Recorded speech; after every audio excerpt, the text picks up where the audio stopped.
ආයුබෝවන්. අද මම ඔයගොල්ලන්ට කියලා දෙලා යන්නේ ගෙදර තියෙන. ඒ කියන්නේ ගෙදර හැදිච්ච ලොකු ගහකින් අත්තක් කොහොමද පෙළ කරගන්නේ. ඒ කියන්නේ ලොකු පැලයකින් අපි අත්ත කපලා කොහොමද පෙළ කරගන්නේ කියලා. ඒක මම දැන් ඔයගොල්ලන්ට කියලා දෙන්නම් කොහොමද කරන්නේ කියලා. දැන් මම පෙන්නන්නම් ඒක කොහොමද. දැන් මගේ ගෙදර තියෙනවා මේ වගේ විහාරීද්ද පැලයක්. මල් පිරුණු විහාරීද්ද පැලයක්. හුඟක් අය අහනවා හොයාගන්න බැරි වුණත් මට නම් තියෙනවා. මෙන්න දැන් මේ මල් පිපිලා තියෙන ලොකු විහාරීද්ද පැලේ. දැන් මේකෙන් අපි සොයා ගන්න ඕන ටිකක් හිතම මේ දැන් මේ වගේ ලපටිති වලින් කැපුවට හරිය අමාරු වෙනවා. මෙන්න මේ වගේ ටිකක් මෝරච්ච එකක් අපි හොයාගෙන මේක කපා ගන්න. ඔන්න. දැන් මේක කපාගෙන මේක මෙහෙම දැම්මට පළ කරන්න බෑ අතු බැරුවයි. දැන් මේ ඉදිච්ච කරේ අපි නිකන් ගලවන්න පුළුවන්. මේ කොළ මෙහෙම කොළේ සම්පූර්ණ කපන එක නෙමෙයි මෙන්න මෙහෙම කපා ගන්න. මේ වගේ. කොළ අඩු කරගන්න, බර අඩු කරගන්න. වතුර එකක් ඒක මම හිතුව නැහැ මම කියලා දෙන්නක මෙන්න මෙහෙම බර අඩු කරගන්න මේක. දලු තිබුණොත් දලු හරිය කපන්න එපා. මෝරච්ච කොළ කපන්න. මේක දාලක් මම ඒක කපන්නේ. මේ තියෙන අනිත් පෙහිච්ච කොළ.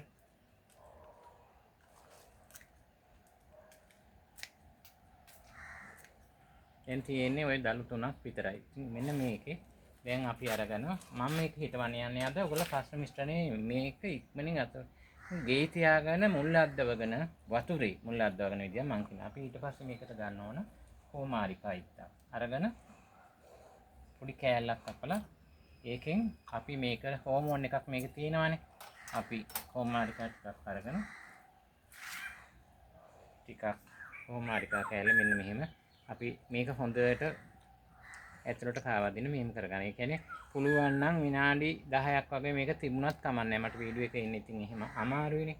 තිබුණාම විනාඩි 10ක් වගේ මොකක් හරි මේක තියලා වාදනයක තියලා ඊට පස්සේ මේක අස් කරන්න. හරි? දැන් මට වීඩියෝ එකේ දෙච්චර වෙලාවක් ගත කරන්න අමාරුයිනේ. දැන් මේක දාලා ඉවරයි. දැන් මේක වතුර දැම්මට ඔයගොල්ලෝ හිතන්නේ මේ. දැන් ඊට පස්සේ අපි හොඳ පිරිසිදු වතුර. දැන් මම අරන් තියෙන්නේ හොඳ වීදුරුවක්. ඔයගොල්ලෝ බෝතලයක් ගන්න පුළුවන් මොනවා හරි හොඳ දෙයක් ගන්න. මම මේක ගත්තේ ලස්සනයි. දැන් මෙහෙම තිබ්බම ඉතින් මෙන්න මෙහෙම දැන් මේක තියන්න ඉත්ත. තියලා ගෙයි තියන්න මේක දවස් 10ක් හැබැයි දවස් 10 යනකොට වතුර එක දිහා බලන්න ඕනේ. වතුර එක ජරා වෙලාද මොනකද කියලා. තිබ්බහම Tamanට පේනවා මේකේ මුල් අදිනවා. ඊට පස්සේ වතුර මාරු කරන්න ඕන. දවස් 10කට මෙහා වතුර මාරු කරන්න වෙන. ඉතින් දවස් තියන්න බෑ පුණ්‍යන්න බලනවනේ. ඔය ඉතින් මුල් ආවට පස්සේ අපිට පුළුවන් මේ පැලේ එළියට අරගෙන බඳුනක හිටව ගන්න.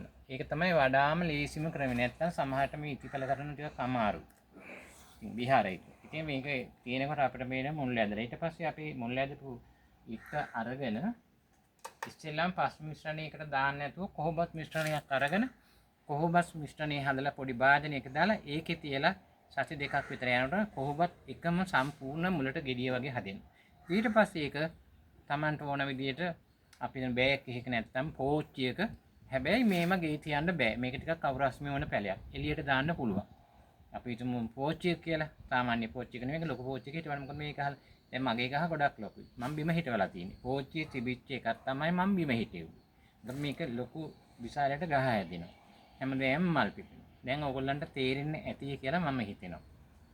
ඕගොල්ලෝ මේක බලලා හොඳයි නම් ඕගොල්ලන්ට හොඳයි කියලා හිතෙනවා නම් තව කෙනෙකුට ෂෙයා කරන්න. මොන හරි ප්‍රශ්නයක් තියෙනවා මට කමෙන්ට් එකක් දාන්න. ආයුබෝවන්.